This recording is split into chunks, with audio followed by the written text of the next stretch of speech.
Well, good morning, good morning, good morning.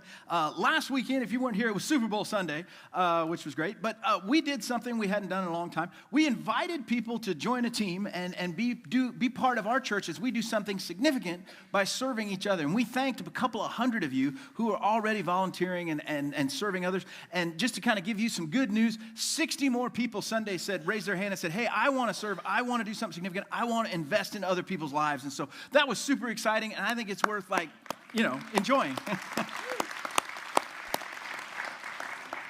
But today we're actually starting a brand new series called Brainwashed. And when you hear that, you probably have a reaction because it sounds a little cultish, a little creepy, a little strange. Why would you be talking about brainwashing? But I actually chose that title for a very specific reason because most of us don't realize it.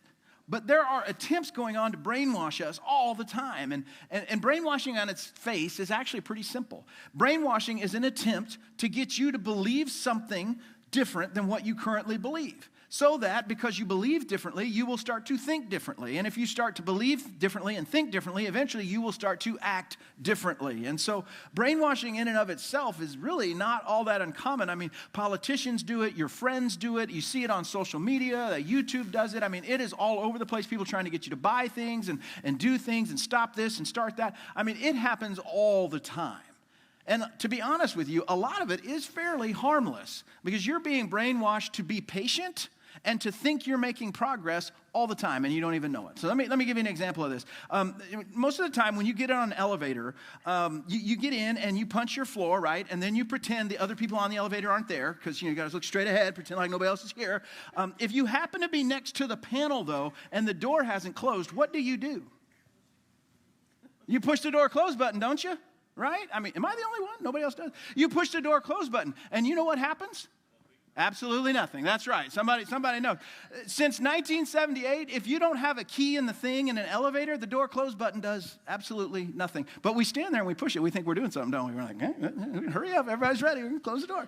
Doesn't do anything. I'll give you another example. If you're walking out and about and you're getting ready to cross the street at a major intersection, the light's against you, and you're waiting there and there's a little button there, right? Yeah, what do? You walk up because it says, doesn't it? It says, push the button for walk. You know what that does? Absolutely nothing.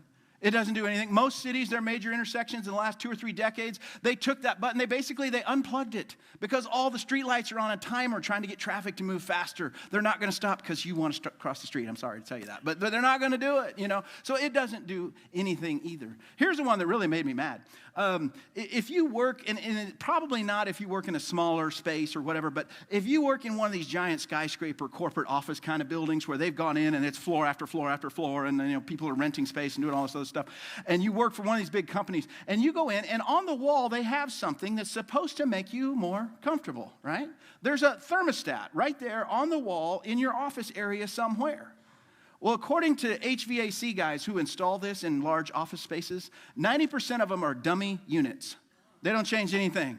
But we feel like they do, right? It's hot in here. Let's go turn it down. And we turn it down and nothing happens. Oh, it's cold in here. Let's go turn on the heat. We got to turn it up. Nothing happens. They're not going to let you control the workspace and control the HVAC. But these things are all put in place to make you believe that you're making a difference, that you're making your life better or easier or more comfortable or whatever it might be. And so a lot of brainwashing is actually fairly harmless. It's just stuff like that. There is some brainwashing that's not harmless that happens.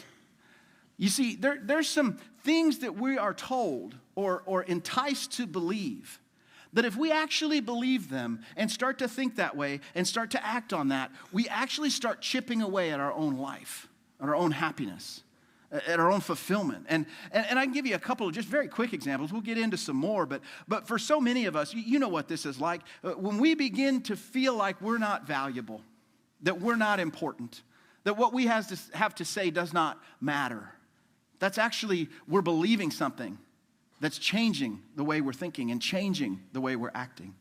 And sometimes it doesn't even seem that big a deal. Sometimes it's the distractions of life, right? And hey, don't get me wrong. I love watching a ball game, going doing something fun, and having extra things to do in life that we enjoy. But sometimes, if we're not careful, we can be brainwashed into thinking that those distraction things are what's really important, and the things that really matter are safe to ignore.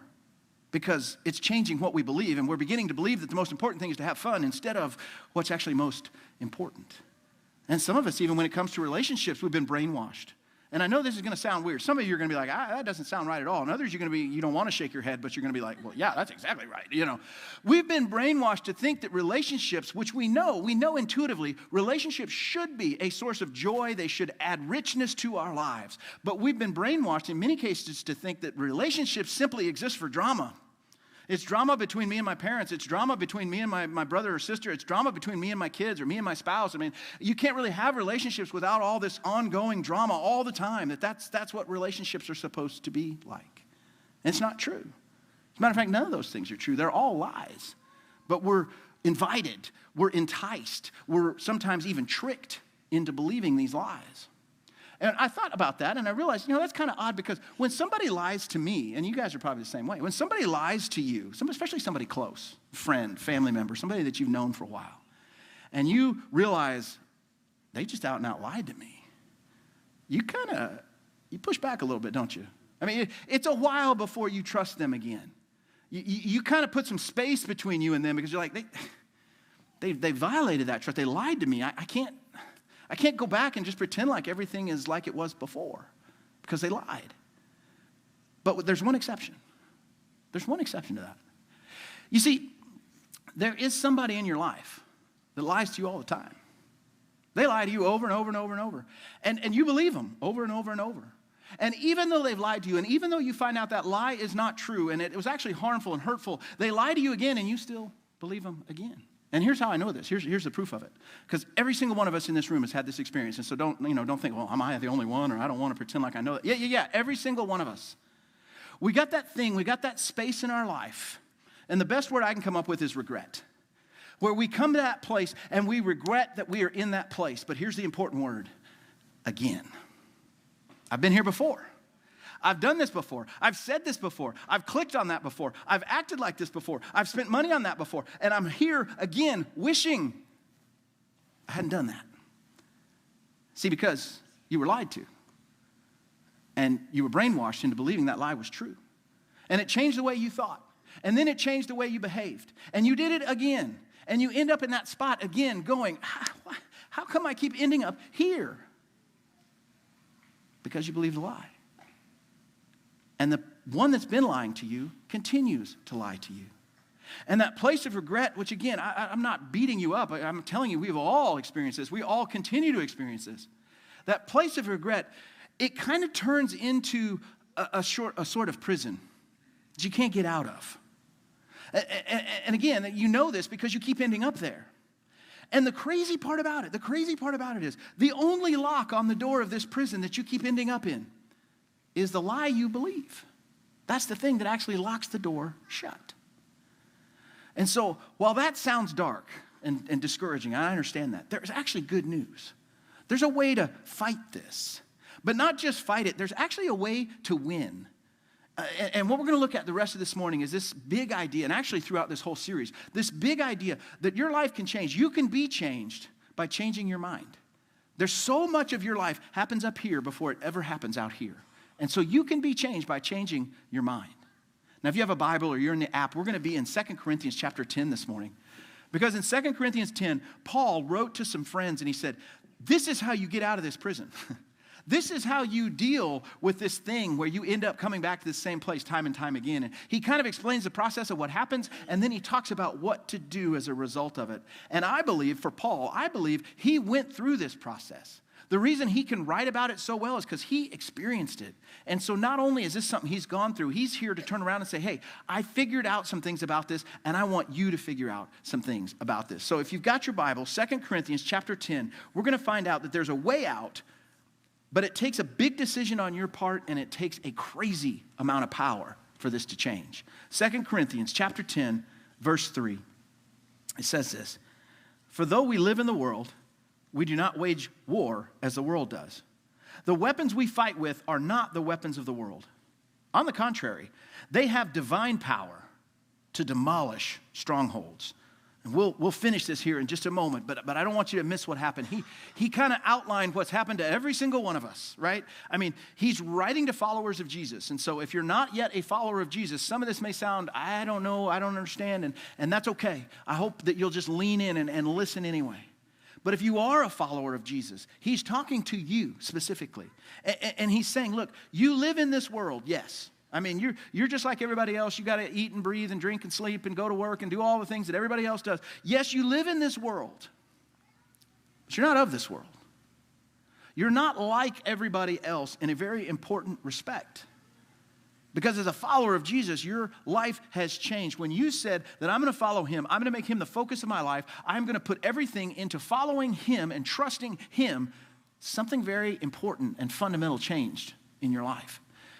And he says, you're going to be in this battle just like everybody else is, but there's a difference. There's a very important difference. You can't fight using the worldly weapons that everybody else fights with. That you're going to have to do this differently. And that's actually really good news. Because he's saying, this prison that you feel like you've been in, this place of regret that you've had to go back to a few times, what's really happening is this is a spiritual battle. And you're going to have to fight it with spiritual weapons. You see, the other stuff, there's nothing inherently wrong with the other stuff other than the fact that it's not going to work. Because for a lot of us, and I'm the same way, I love to do this. It's like, hey, I get really tired. I get really worn down. I'm not in a good place. We need to go on a vacation. Let's get out of here for a while. Let's change things up. Let's do something different. Let's go do something fun. And it's great. It's a temporary relief, and it makes you feel better. But the battle is still there. Or maybe you go about it another way. You're going to read a self-help book, or maybe it's closing another deal, or getting another job, or buying the thing you've always wanted, or creating this perfect family experience, and that maybe somehow, some way that will help. And like I said, there's nothing wrong with any of those things. And they do kind of give you a little bit of temporary relief. They kind of change your mind and change your perspective for just a moment. But to win this battle, those things aren't going to work at all. They can't help you win. And you know this because you've done all those things, right? You've gone on vacations. You've gotten a different job. You've had the great family experience. You've done all of those things. But somehow, you still ended up back in that same spot. That thing, that prison seemed like it kind of had a hold on you, even though you did all this other stuff. And Paul knows it too. As a matter of fact, he calls it a stronghold, which is a really interesting word. This idea of stronghold, it's a fortified prison is what he's talking about. And he says, in essence, this stronghold is this thing that comes into your life and it tries to hold you down. But what's really just mind-blowing about it, the prison and the lock on the door is all built on a lie. It's not based in truth. It's based in a lie. And our enemy, he's trying to change what we believe. He's trying to change how we think so it'll change what we do. And he keeps going after it in all kinds of different ways because here's what happens. He's pretty relentless. He's going to tell you lies until he finds one that works. So you begin to understand what I'm talking about. This battle, this thing that you're fighting against, this isn't something that you can fix with a different job. That's not going to fight this fight for you. And some of the things he lies to us about, some of the things he tells us, he tells us things like you can't trust people. You got hurt. They did you wrong, and you can't trust them anymore. As a matter of fact, you can't trust anybody. As a matter of fact, you're better off if you don't trust anyone. It's a lie, but we believe it. And sometimes he turns it, and he kind of turns it back inwards, and he says, you know what? Don't let them know the real you. Because if they actually knew you, they wouldn't hang out with you anymore. Because underneath all that, there's something wrong with you. And you got to make sure they don't see that. Keep it covered up, pretend, do whatever you have to do. Just don't let anybody see who you really are. And then sometimes he turns it spiritual. Because like I said, he just keeps trying until he finds something that works. You know all those other people at church? It's different for them. God doesn't love you the way he loves them. And you know how the Bible says, the pastor says that if you pray, God will hear you. God's not really listening to you because of what you did, because of who you are.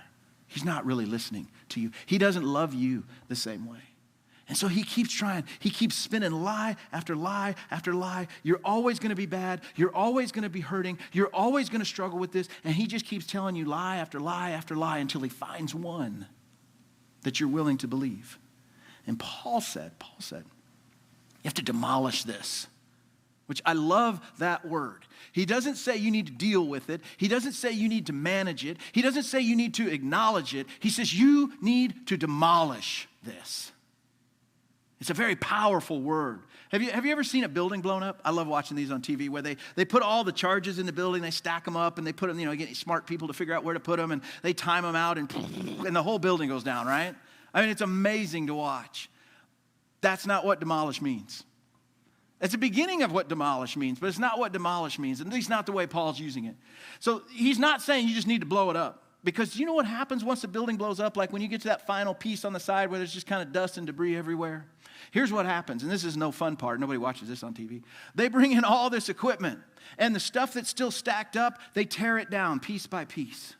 And then when they're done tearing it all down, they load it into huge trucks. And these huge trucks take it, and they drive away with it. And you know where they take it? They take it to a place where this stuff is ground up and completely unrecognizable. When Paul says demolish, that's what he means. You need to blow it up. You need to tear it down. You need to haul it away. You need to grind it up into nothing. So now you can see why this takes crazy power. Now you begin to see why. A vacation's not going to do that. Getting a different job is not going to fix this. But there's good news. There is good news. This can actually happen. Look at verse 5. He gives us the answer. He says, we demolish, same word, arguments and every pretension that sets itself up against the knowledge of God. And we take captive every thought to make it obedient to Christ. That is the answer. That is how you demolish this thing. Whatever argument, whatever imagination, whatever lie we believe, whatever new one's going to come to us, we demolish it by the truth. You see, it's the truth that tears it down. And we do this by taking it captive, which I know is kind of figurative language. But in essence, what he's saying is, hey, when that lie comes into your life, don't let it run around free. Don't let it bounce around in your head and your heart, looking for ways to work its way into your life. Don't do that. Instead, take it captive. And this is such picturesque language. He's literally saying, take it captive, drag it in front of Jesus, and ask him, is this true? Is this really true? Because in the power of Christ and the truth that is in him, he will expose every lie. And so that stronghold that's been built in your life, that lie that you've been believing, he's saying take it and drag it in front of Jesus and see what happens. This is how you win. It's the truth that tears it down. And we can do the exact same thing that Paul does. Because one of the lies we believe it or not, is that we can't change. Right? We go back, and especially as we get a little distance between, today and our birth, we look back, and it's been 10 years, 15 years, 20 years, 30 years, and we begin to think, that's just who I am. I'm never going to be any different. I've fought this my whole life. I've always wanted. I've never had. And now we're 2, 3, 4 decades in, and it's just who I am. That's another lie that we believe. We've been lied to. We've believed that, and so we've thought differently, and we've behaved differently because we believe that lie. Paul wrote in Romans, another book in the Bible, he said, do not be conformed to the world, but be transformed by the renewing of your mind. Don't fit into the mold of everybody and everything else. Let your life be changed, but then he tells you, how do you do it? By renewing your mind. Your life can be changed if you're willing to change your mind. So how do we do this? How do you get here? I think in the time we have left, I'm going to give you 2 very simple steps that can actually become quite powerful. The first one is you have to name it. You have to name the one stronghold that's holding you back. And for some of you, you're like, well, there are like 15 of them, so can we? No, just work on one at a time.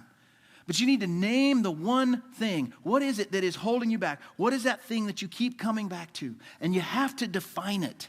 You've got to put some specifics around this, and be very careful here, because what we tend to do is we go ahead and say, well, it's this behavior. It's this thing I do. It's this thing I look at. It's this thing I buy. It's this place I go. It's these words I say. Those are the behaviors. You got to get behind that. What is the lie that you're believing that is influencing you to behave that way? And why is this so important? You see, if you can't define it, you can't defeat it. You got to understand what it is. And just settling for the surface answer as well, sometimes I lie. Why do you lie? What's underneath that? Why do you get angry? Why do you feel like you always fall victim to lustful thoughts? What is it behind that? What is the lie you're believing that's leading you to act this way? For some of us, it's I'll never be good enough.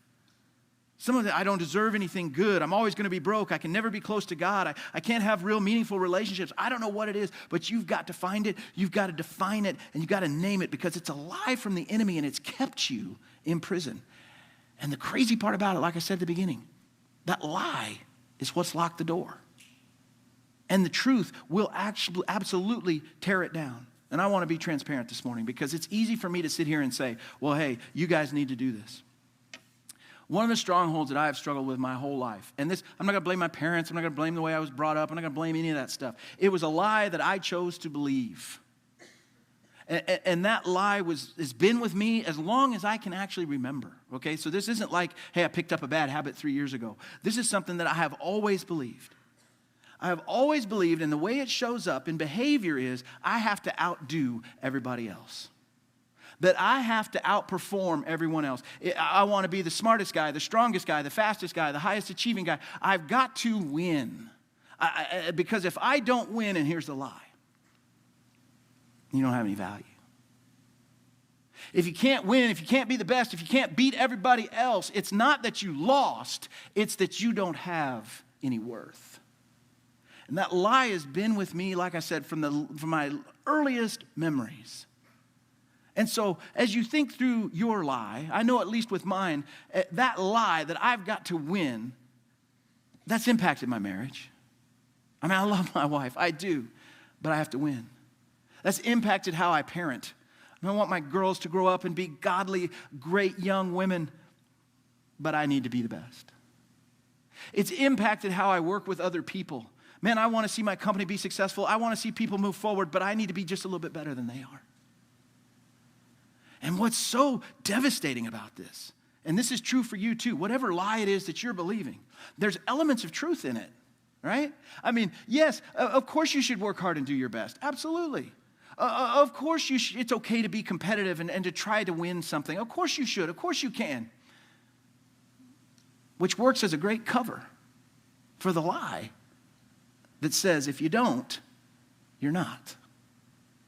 And I don't know what your lie is. That's mine. But that's what I'm talking about. You've got to name it. You've got to identify it because if you can't define it, you can't defeat it. And that brings us to the second thing. How do you actually beat it? How do you win? And number two is you tear it down. When you name that truth that demolishes that stronghold, then you have to couple that with the truth. See, your enemy, Satan, he's lying to you and he's telling you, oh, no, you can't. You're never going to be able to. But actually, Jesus said very clearly that I can do all things through Christ who gives me strength. You see, you may feel like you're never going to have enough strength to win, that you're never going to be able to overcome this big obstacle in your life, and that the weakness that you have is what's holding you back. And Jesus turns around and he says, in your weakness, I'm strong. It may be like me that you feel like I don't have any value. I'm not worth it. I've always looked this way. I've always struggled with that. Nobody's ever appreciated me, whatever it is. No. Jesus said, you were fearfully and wonderfully made. You see, you have to destroy the lie with the truth. You've got to be able to put truth next to that lie to realize that it is what it is. It is a lie. For some of you, you say, I'm going to be alone my whole life. I'm always going to be single. I'm never going to have the relationships I want. I'm never going to have... No, Jesus said, I'll always be with you. I will never forsake you. For some of us, we go back and it's like, oh, you don't understand, Pastor, that's all great. These are wonderful things, but this addiction I have, it has ruined my life. It has ruled over my life. I've never been able to get past it. No, Jesus said you're an overcomer by his blood and the word of his testimony. See, you are not who the enemy says that you are. You are who your God says that you are. But you have to be willing to drag that lie in front of Jesus and ask him, is this the truth? And I know for some of you saying, Pastor, I don't know the Bible. I don't know what it says. I don't know all the things that are in it. Listen to me. If you're a follower of Jesus, his Spirit lives in you.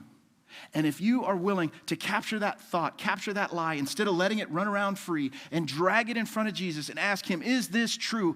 I guarantee you he will tell you.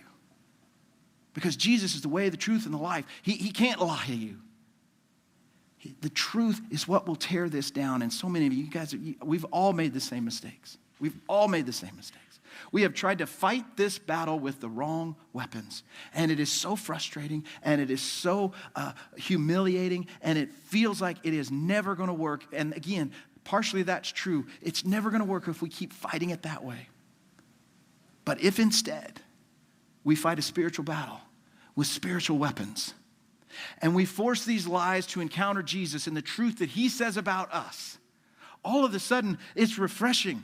All of a sudden things change. My life can change. I can get away from this. I don't have to go back to that prison. I don't have to sit in regret anymore. And that's what I want for you. You see, for the rest of this series, and we talk about next steps all the time. And what do I do next? How should I respond next to whatever's going on? I would encourage you, your best next step, just be here for the next 3 weeks. Because over the next 3 weeks, we're going to really get into some very, very practical ways that you do this. What are some of the simple disciplines that I need to put into my life so that, one, I don't listen to the lies, and two, that I'm able to overcome those lies? What do I need to do when I get distracted? Because I guarantee you what's going to happen. If you start making progress, here's what's going to happen. All these things are going to start popping up that you need to do and places you need to go and stuff that needs to happen, and they're distractions. So how do you deal with the distractions? And then finally, we're going to end on looking at the final destination. Because for so many of us, it's so hard. All we can see is today and maybe tomorrow. And we forget, no. God has an incredible destination for us. And sometimes just taking the time to look at that destination is all we need to keep moving forward. But if we take our eyes off of where we're going, it's really hard to get where we're supposed to be. And so I hope that you'll be a part of this. God has a different life for you, a changed life, and you need to embrace it. Let me pray for you. Father, thank you so much for today. Thank you that you know what's going on in my head, and you love me anyway. And not only do you love me anyway, you love me enough to change what's going on in my head. And so, Father, first of all, I just want to say thank you for that's available, that you're willing to do that. And Father, at the same time, I want to ask you to help all of us, because all of us have been victims of the same lie. We've all believed a lie that has changed how we thought and what we've done. And so, Father, not only do I ask you to forgive us, but I ask you to strengthen us. Give us what we need to fight this spiritual battle, and remind us that if we take those thoughts captive and we bring them before Christ, that you'll change our minds and it'll change our life. Father, thank you for that. Continue to speak to us as we continue to worship you. In Jesus' name, amen.